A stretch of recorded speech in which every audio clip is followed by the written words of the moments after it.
Hello guys, east বেঙ্গলের এই সিজনের জন্য লাস্ট প্র্যাকটিস 17 তারিখ হচ্ছে।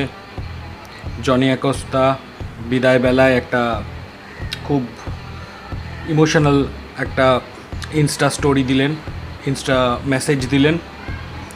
আন্ডার 15 ইন্ডিয়ান ফুটবল টিম একটা মিনি ওয়ার্ল্ড কাপ টাইপের টুর্নামেন্ট খেলবে। চলো সমস্ত খবর নিয়ে ফিরে আসবো ইন্ট্রোর পর।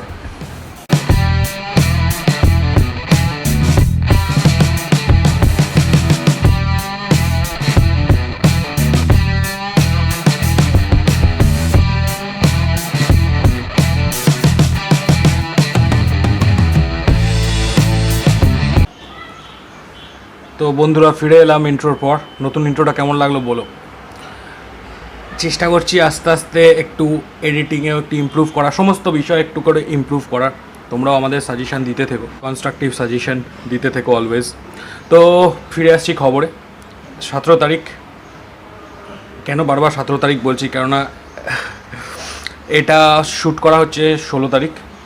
17 তারিখ এটা তোমাদের কাছে পৌঁছবে হয়তো ভিডিওটা। কয়েকদিনের জন্য আমি হয়তো থাকছি না, তো সেই অনুযায়ী ভিডিওগুলো তোমাদের কাছে যাবে। তো 17 তারিখ ইস্টবেঙ্গলের শেষ প্র্যাকটিস হবে সল্টলেক স্টেডিয়ামের পাশে যে প্র্যাকটিস গ্রাউন্ড আছে সেখানে।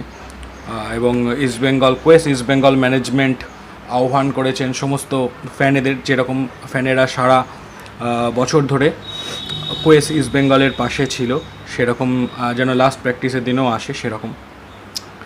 সেরকমই কোস্টারিকান বিশ্বকাপার জনি অ্যাকোস্তা মোটামুটি কনফার্ম করে দিলেন যে তিনি অ্যাটলিস্ট ক্লাব ছাড়ছেন। তিনি বিএফসিতে যাবেন না দেশের বাইরে চলে যাবেন সেটা এখনও জানা নেই, বাট মোটামুটি শিওর যে উনি ক্লাব ছাড়ছেন। কেননা উনি ইনস্টাতে লেখেন যে এই ক্লাবের সমর্থকদের কাছ থেকে অজস্র ভালোবাসা পেয়েছি। তো তার আমিও উজাড় করে দেওয়ার চেষ্টা করেছি যতটা আমার সক্ষমতা আছে, ততটা। আমার ভিজে টি শার্ট নয়, ভিজে জার্সি সেটার প্রমাণ। আর তিনি বলেছেন এই ভালোবাসা কখনো ভুলবো না, এটা অন্যতম সেরা ক্লাব, আমার খেলা খুবই ভালো একটা স্মৃতি রয়ে গেল।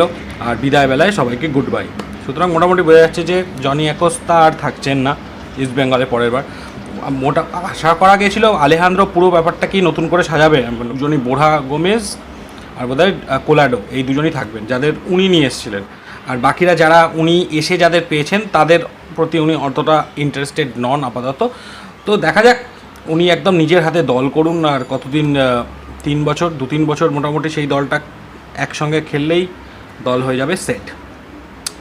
তো পরের খবর হচ্ছে ইন্ডিয়ান আন্ডার 15 দল একটা মিনি বিশ্বকাপ টাইপের টুর্নামেন্টে অংশগ্রহণ করতে চলেছে। আর সেই মিনি ওয়ার্ল্ড কাপ টাইপের যে টুর্নামেন্টটা হচ্ছে সেতে আরও 16টা খুব কোয়ালিটি দল থাকছে। যেমন গ্রুপ এতে ইটালি, ইংল্যান্ড, চেক রিপাবলিক, কাতার। গ্রুপ বিতে Japan, turkey, Russia, UAE. Group সিতে রয়েছে Slovenia, Mexico, USA and India. Group সিতে ইন্ডিয়া রয়েছে, স্লোভানিয়া, মেক্সিকো, ইউএসএ, মানে কোয়ালিটি টিমের সঙ্গে কিন্তু ইন্ডিয়ার খেলা হবে। আন্ডার 15 দলটাও ভালো, কে আছে আমরা এই নিয়ে একটা পরে ভিডিও বানাবো। আর গ্রুপ ডিতে আছে অস্ট্রেলিয়া, নরওয়ে, পর্তুগাল আর ম্যাসিডোনিয়া। তো আশা করা যাচ্ছে আন্ডার 15 এরাও একটা ইন্টারন্যাশনাল খেলার এক্সপোজার পাবে। Under 13, under 15, under 18 senior team, ইন্ডিয়ার বিভিন্ন বয়সভিত্তিক টিম যত বেশি করে ইন্টারন্যাশনাল এক্সপোজার পাবে, হারুক কোনো ক্ষতি নেই, যত বেশি ইন্টারন্যাশনাল এক্সপোজার পাবে তত বড় ম্যাচে খেলার সক্ষমতা তাদের বাড়বে। যত বড় ম্যাচে খেলার সক্ষমতা বাড়বে ততই তারা যখন সিনিয়র হবে, আন্ডার 13, আন্ডার 15 এরা যখন সিনিয়র হবে, তখন বড় কোনো টুর্নামেন্টে হঠাৎ করে চান্স পেয়ে গেলে বা কোনো টুর্নামেন্টে অংশগ্রহণ করলে সেটা থেকে জয় ছিনিয়ে নেওয়ার বা সেটা থেকে ভালো কিছু করে দেখাবার ক্ষমতা তাদের অটোমেটিক্যালি চলে আসবে। আর ইন্ডিয়ার শিডিউলগুলো একটু বলে দিই, মোটামুটি আমরা বলে দেবো খবর পেলেই যে কোথায় খেলা দেখাবে বা কী, আমরা সকলেই সাপোর্ট করব। 26শে এপ্রিল ইন্ডিয়া ভার্সেস ইউএসএ আছে, 27শে এপ্রিল মেক্সিকো ভার্সেস ইন্ডিয়া আছে, 28শে এপ্রিল স্লোভানিয়া ভার্সেস ইন্ডিয়া আছে। সুতরাং 26, 27, 28 পরপর 3 দিন কিন্তু খেলা আছে ইন্ডিয়ার।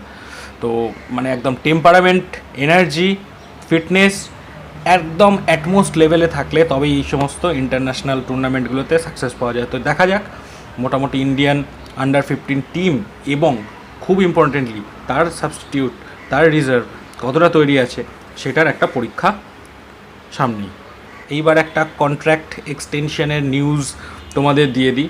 আইজল এফসির কোচ স্ট্যানলি রোজারিও তিনি 2 বছরের জন্য আরও এক্সটেন্ড করেছেন, মানে আইজল এক্সটেন্ড করেছে ওনাকে। তো 2021 অবধি আইজলকে নিয়ে কাজ করার তিনি সুযোগ পাবেন। তো স্ট্যানলি রোজারিও যথেষ্ট ইন্ডিয়ান ফুটবলে পরিচিত নাম, 1 নম্বর 2 নম্বর তার খুবই প্রতিভা কোচ হিসাবে, বাচ্চাদের সঙ্গে কাজ করার অভিজ্ঞতা খুব বেশি। দেখা যাক আইজল টিমটাকে মনে হয় একটা ভালো জায়গায় তিনি নিয়ে যেতে সক্ষম হবেন। শুধু একটাই অনুরোধ, এআইএফএফ, ফেডারেশন, এফএসডি যেই হোক এর পরে প্যারেন্ট বডি বা ভবিষ্যতে আগামী ভবিষ্যতে এই সমস্ত টিমগুলো যাদের এন্থু খুব বেশি, হয়তো সাপোর্টও তাদের খুব বেশি হয়, মানে তাদের হয়তো তোমরা তাদের নিয়ে খুব ব্যবসা করতে পারবে না বলে তাদের একটু ব্যাকসিটে তোমরা করে রেখেছো, কিন্তু একটাই আবেদন যে এই ধরনের টিমগুলো যেন উঠে না যায়, যাদের মধ্যে প্যাশান আছে। কারণ প্যাশানই কিন্তু তোমাকে নেক্সট লেভেল নিয়ে যেতে পারবে ফুটবলে কিন্তু অলওয়েজ পয়সা দিয়ে কিছু হবে না। পয়সা দিয়ে তুমি দুর্দান্ত বিদেশি প্লেয়ার কিছু কিনতে পারলে, কিন্তু তাদের ইন্ডিয়ান ফুটবলের আখেরে কোনো লাভ হবে কিনা সেইটা একটু ভেবে দেখার আছে। যাই হোক, এবার চলে আসছি পরের সেগমেন্টে আমি একটা ইন্টারেস্টিং করার মতো সাজিয়েছি এই লাস্ট সেগমেন্ট আজকের এপিসোডে। সেটা হচ্ছে টপ 6-7 প্লেয়ার্স যাকে নিতে মোহনবাগান এখন কিন্তু ঝাঁপাতেই পারে, মোটামুটি যদি তাদের কাছে রূপরেখাটা ক্লিয়ার হয়ে যায়। তো কারণ তারা এখন ফ্রি প্লেয়ার এবং অন্যান্য ক্লাবের কন্ট্রাক্টর তাদের কাছে নেই বিভিন্ন কারণে, সেগুলো নিয়েও আলোচনা করব। তো যাই হোক, এই মধ্যে ধরো আগামী যে 5-6টা নাম বলবো, এর মধ্যে যদি এরকম কোনো ইনফরমেশান থাকে যে অলরেডি তারা ট্রান্সফার হয়ে গেছে বা কি, তোমরা কমেন্টে জানাতে পারো। মানে সব ইনফরমেশান তো আমাদের কাছে থাকে না, সব ইনফরমেশান ঠিকও থাকে না, সুতরাং ভুলও হতে পারে। তো মোটামুটি আমি বলছি কেন মোহনবাগান ছাপাতে পারে, কারণ ইস্টবেঙ্গল একটা কনস্ট্রাকটিভ আর খুব কী বলবো একটা নিশ ভাবে ওরা এগোতে চাইছে। কারণ ওদের স্প্যানিশ কোচ যিনি আছেন তিনি নিজের মতো করে আনবেন প্লেয়ার, এরকম না যে এখানকার প্লেয়ারদেরই তিনি নেবেন। আর মোহনবাগানের আপাতত যেরকম অবস্থা, যদিও বা ইনভেস্টার তারা আনতে পারে, মেবি তারা হয়তো কলকাতা লিগ বা ডুরান্ড কাপের পরেই দায়িত্ব নেবে, তার আগে দায়িত্ব নেওয়া সম্ভব বোধহয় হবে না।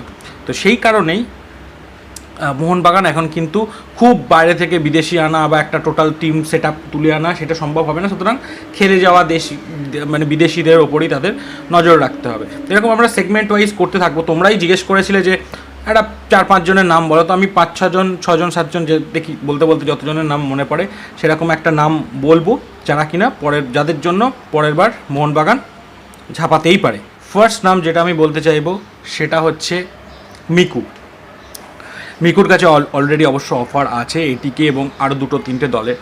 এটা তোমরা একটা জিনিস মিকু প্রসঙ্গে আমি বলে দিই, ব্যাঙ্গালোর কিন্তু প্রথম ইন্ডিয়ান ক্রিকেট টিমে যেরকম ইয়ো টেস্ট আছে সেরকম ব্যাঙ্গালোর কিন্তু প্রথম যারা প্রত্যেকটা টিমেই দুর্দান্ত প্লেয়ার, অভিজ্ঞ প্লেয়ার থাকা পরেও মানে তাদের ফাইনাল লেভেল সিলেকশন হয় কিন্তু ইয়ো টেস্টের পরে। মানে একটা দুর্দান্ত প্লেয়ার একটুখানি বয়স্ক, সে দৌড়তে পারে না, সে কিন্তু মোটামুটি বেঙ্গালুরুতে চান্স পায় না। সেই জন্য খুব সামান্য চোট থাকার কারণে টনি ডোভালে কিন্তু বিদেশে তারা লোনে পাঠিয়ে দিয়েছিল, বিদেশে টনি ডোভালেকে ছেড়ে দিয়েছিল। আগের কথা বলছি, সামান্য চোট থাকার কারণে হয়তো অন্যান্য টিমের ক্ষেত্রে তারা ফিট, কিন্তু খুব সামান্য যারা ইয়ো টেস্ট পাস করার জন্য সামান্য যে হয়তো ওই পরিমাণ দৌড়তে পারেনি ওই সময়টায়, সেই কারণে তারা কিন্তু চেঞ্চোকেও ছেড়ে দেয়। তো সুতরাং হাই প্রবাবিলিটি আছে মিকুকেও তারা এবার ছেড়ে দেবে।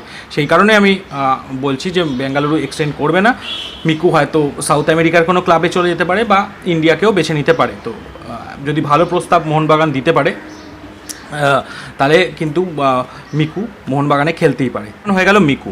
নাম্বার 2 আমি বলবো চেঞ্চোকে নেওয়ার জন্য মোহনবাগান ছাপাতে পারে, কারণ চেঞ্চোর সঙ্গে আপাতত চেন্নাইয়ান এফসির একটা রিউমার শোনা যাচ্ছে, এছাড়া কিন্তু চেঞ্চোর সঙ্গে আর কোনো ধরনের লিঙ্ক আপ শোনা যাচ্ছে না। সুতরাং চেঞ্চোর জন্যও কিন্তু মোহনবাগান ঝাঁপাতে পারে। সামান্য হয়তো চোট ছিল, কিন্তু মানে এখন একটু কম্প্রোমাইজ করতেই হবে মোহনবাগান টিমকে, যদি না তারা হঠাৎ করে বিরাট বড় স্পন্সর নিয়ে এসে দারুণ স্কাউট করিয়াম প্রি সিজন করিয়াম, আমার মনে হয় না কলকাতা লিগের আগে সেটা সম্ভব। তো পরের বারের জন্য এদের কথা ভেবে রাখতেই পারে। মানে সবার কথা কিন্তু বলছি না, মানে তোমরা ভেবো না যে এই 6 জনকেই তুলে নেওয়ার কথা বলছি, এদের মধ্যে কাউকে তারা তুলতেই পারে, সেই কারণেই বলছি। তো সেকেন্ড হচ্ছে চেঞ্চো। থার্ড হচ্ছে নেরোকারি উইলিয়ামস, নেরোকারি মিডফিল্ডার খেলেছে লাস্টবার, তো তিনিও কিন্তু ফ্রি প্লেয়ার হয়ে গেছেন। তো তাকেও নেওয়ার জন্য, তিনি মিডফিল্ডার, অ্যাটাকিং মিডফিল্ডার, ডিফেন্স কোয়ালিটিও রয়েছে, তো মোটামুটি ভালো সিজনই তার গেছে। একটু হালকা চোট প্রবণ আছেন, মানে চোট পেয়ে গেলে আর তিনি আর সেই ম্যাচটা খেলেন না, ওরকম মানে তার জিল নেই কি ওরকম করে খেলে। তো যাই হোক, তো এইটা একটা আমার সমস্যা রয়েছে। এছাড়া কিন্তু মোহনবাগান এই প্লেয়ারটা কোয়ালিটি প্লেয়ার, এই প্লেয়ারটার পেছনে কিন্তু ছাপাতেই পারে। ফোর্থ আমরা আসছি মার্সেলিনহো লেইটে, মানে এখন তিনি খেলেন পুনে সিটির হয়ে, ব্রাজিলিয়ান ফুটবলার। লাস্ট সিজনটাও মোটামুটি খুব খারাপ খেলেননি, প্রথম সিজনের মতো অতটা ভালো না খেললেও লাস্ট সিজনেও খুব খারাপ খেলেননি। 8টা গোল নিজে করেছেন, 7টা গোল অ্যাসিস্ট করেছেন, মানে 15টা গোলের পেছনে তার হাত আছে। তিনিও ফ্রি হয়ে যাচ্ছেন এপ্রিলের পরেই, তো তার পেছনেও কিন্তু ছাপাতে পারে মোহনবাগান। এরপর আসছি এদু বেদিয়া। হ্যাঁ, এদু বেদিয়াও কিন্তু ফ্রি প্লেয়ার হয়ে যাচ্ছেন। এবারের আইএসএল যারা ফলো করেছো, এদু বেদিয়া কিন্তু অসাধারণ খেলেছে, মানে কোরোমিনাসের অতগুলো গোল যে হয়েছে তার পেছনে এদু বেদিয়ারও যথেষ্ট হাত রয়েছে।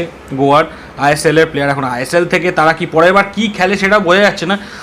ভালো অফার দিলে মেবি প্রিমিয়ার ডিভিশনের জন্য মোহনবাগান কিন্তু তাকে নেওয়ার জন্য ছাপাতেই পারে, কারণ তিনিও হয়ে যাচ্ছেন ফ্রি প্লেয়ার।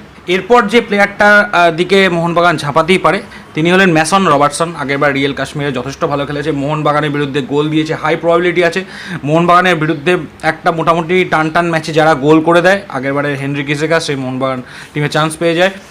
তো এবারেও আমি সেই ম্যাচে মাঠে ছিলাম, তো সত্যজিৎ চ্যাটার্জি তো তার সঙ্গে ডাইরেক্ট গিয়ে অনেকক্ষণ কথা বললেন, তো কি বলেছেন জানি না, বাট অফার তাকে মোহনবাগান দিতেই পারে। 6 ফুট 2 ইঞ্চি লম্বা, ডিফেন্সে খেলতে পারেন, মিডফিল্ডে খেলতে পারেন।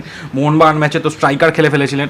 তো স্কটল্যান্ডের প্লেয়ার, মোটামুটি ইন্ডিয়ান জেনারেলি বাইরের দেশের প্লেয়ারদের নেওয়ার আগে একটাই একটা প্রবলেম থাকে যে তারা এই আবহাওয়ার সঙ্গে মানিয়ে নিতে পারবে কি না। তো তিনি অলরেডি মানিয়ে নিয়েছেন, যদিও কাশ্মীরে বেশিরভাগ ম্যাচ খেলেছেন, কিন্তু বাইরে যে ম্যাচগুলোও খেলেছেন সেই ম্যাচে যথেষ্ট দক্ষতার সঙ্গে খেলেছেন। তার বাবা কোচ, এবারে তার শেষ হয়ে যাচ্ছে তার কন্ট্রাক্ট, জানি না এক্সটেন্ড করবে কি করবে না, কারণ রিয়েল কাশ্মীর একটু বেশি ধীরে চলনীতিতে চলছে, তারা বুঝতে পারছে না এআইএফএফ কীরকম রিয়্যাক্ট করবে তাদের ওপর। কেননা পরের বার যদি একটা মার্জ লিগ হয় সেখানে রিয়েল কাশ্মীরের কী পজিশন থাকবে, যদিও রিয়েল কাশ্মীর এবার থার্ড, মানে যে প্রথম আবির্ভাবেই এত ভালো পারফরমেন্স খুবই কম ক্লাব করতে পারে। আর রিয়েল কাশ্মীর খেলেছেও ভালো, সামান্য কিছু সমস্যা তাদের হয়, একটা ম্যাচ খেলা হচ্ছে না, পরের ম্যাচটা কখন খেলা হবে, অন্য জায়গায় গিয়ে খেলতে হচ্ছে, সেই সামান্য কিছু প্রবলেম না থাকলে হয়তো তারা আরও ভালোভাবে শেষ করতে পারতো। মানে ওভারঅল কাশ্মীরের ফ্যানেদের জন্য বলো বা পুরো ইন্ডিয়ান ফুটবল ফ্যানেদের জন্য বলো, এই যে কাশ্মীর এই যে পকেট থেকে উঠে আসা, ওখানে লোকাল প্লেয়ার যেমন দানিশ তোমরা জানো ইস্ট বেঙ্গলের রেডারে রয়েছে অলরেডি, অন্যান্য টিমের রেডারেও রয়েছে, এছাড়া আরও অনেক ইন্ডিয়ান প্লেয়ার আছে যাদের রিয়েল কাশ্মীর কিন্তু চান্স দিয়েছে এবং ভালো খেলছে। রিয়েল কাশ্মীর যথেষ্ট ভালো খেলেছে। তো এই ধরনের পকেট থেকে আমার মনে হয় টিম উঠে আসা বিশেষ জরুরি। গোয়া, কেরালা, ওয়েস্ট বেঙ্গল বাদ দিয়ে, নর্থ ইস্ট বাদ দিয়ে আরও 2-1টা পকেট যদি এরকম উঠে আসে ইন্ডিয়ান ফুটবলের জন্য কিন্তু এটা অনেক ভালো হবে। কেননা আজকে যদি কোনো একটা আইকন কোনো জায়গা থেকে উঠে আসে, সেই জায়গা থেকে আরও অনেক প্লেয়ার আসতে শুরু করে। বাইচুং তার প্রমাণ, বিজয়ন তার প্রমাণ, তো আরও অনেক প্লেয়ার উদ্বুদ্ধ হয়ে সেখানে খেলতে শুরু করে। সুতরাং এই কটা প্লেয়ার আমি বললাম, মোটামুটি এই কটা মনে হলো, তোমরা কমেন্ট করে জানাতে পারো। আমরা পরবর্তী ভিডিওতে এই ধরনের আরও স্পেকুলেটিভ বিভিন্ন রকম আইডিয়াস নিয়ে চলে আসবো যে ইন্ডিয়ান ফুটবল নিয়ে। আর আরও যদি কোনো অন্য রকম তোমরা কিছু চাও তোমরা আমাদের বলতেই পারো। তো আজকের মতো ভিডিওটা এখানেই শেষ করছি। ভিডিওটা ভালো লাগলে লাইক করো, কমেন্ট করো, শেয়ার করতে ভুলবে না। আজকের এডিটিংটা কীরকম লাগছে সেটা একটু জানিও, একটু অন্যরকম করার চেষ্টা করছি। অবশ্যই যারা নতুন আছো তাদের জন্য আলাদা করে বলি, তোমরা সাবস্ক্রাইব করে দাও। তোমরা শুধু দেখে চলে গেলে তো হবে না, সাবস্ক্রাইব করতে হবে। সাবস্ক্রাইব করে দাও, বেল আইকনটা ক্লিক করে দাও, ব্যাস এরকম খবর নিয়ে আবার হাজির হয়ে যাব। তো আজকের মতো